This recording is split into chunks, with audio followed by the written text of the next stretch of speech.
હાલના દિવસોમાં ગુજરાત કોંગ્રેસ દ્વારા વોટ ચોર ગાદી ચોર અભિયાન અંતર્ગત અલગ અલગ જગ્યાઓ પર વિરોધ પ્રદર્શન કરવામાં આવી રહ્યું છે। કોંગ્રેસના આગેવાનો, ધારાસભ્ય, સાંસદ સભ્યો પોતાના વિસ્તારમાં વોટ ચોરી મુદ્દે ભારતીય જનતા પાર્ટી ઉપર આક્રોશ વ્યક્ત કરી રહ્યા છે અને લોકોને જાગૃત કરી રહ્યા છે। ત્યારે અમદાવાદના દાણી લીમડા વિસ્તારમાં પણ એક વિશાળ વોટ ચોરી મુદ્દે રેલી કાઢવામાં આવી હતી,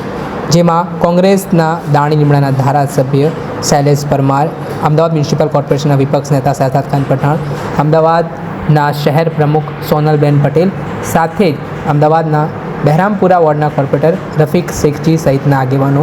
આ વોટ ચોર ગાદી છોડ મુદ્દે વિરોધમાં જોડાયા હતા। તેમણે બેનરો સાથે ભારે વિરોધ નોંધાવ્યો હતો અને ભારતીય જનતા પાર્ટી ઉપર આકરા પ્રહાર કર્યા હતા। આ મામલે શું કહી રહ્યા છે ધારાસભ્ય શૈલેષ પરમાર, તેમને સાંભળો। जिस तरह ऑल इंडिया कांग्रेस कमेटी ने हमारे राष्ट्रीय अध्यक्ष मल्लिकार्जुन खड़गे जी और लोकसभा में विपक्ष के लीडर राहुल जी ने जिस तरह पूरे देश के अंदर वोट चोर गद्दी चोर का जो अभियान चलाया हुआ है, खासकर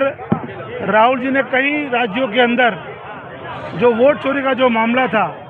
वो देश की आवाम के सामने लाया। आवाम के सामने आने के बाद राहुल जी ने पूरे देश के अंदर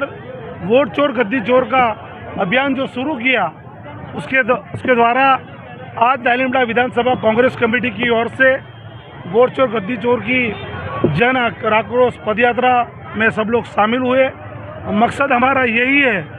कि जिस तरह भारतीय जनता पार्टी की सरकार कई सालों से गुजरात में और देश में जो राज कर रही है, तो हमें और आवाम को भी ऐसा लग रहा है कि वोट चोरी करके ये सत्ता पे बैठे हुए हैं। इस मुहिम के तो द्वारा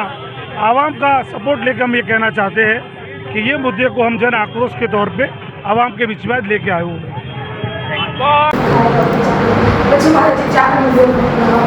આપે સાંભળ્યા હતા ધારાસભ્ય શૈલેષ પરમાર, તેમના મામલે પ્રતિક્રિયા આપી છે અને વોટ ચોરી મુદ્દે કોંગ્રેસ દ્વારા જે વિરોધ નોંધવામાં આવી રહ્યો છે તે બાબતને લઈને તેમણે વાત કરી છે।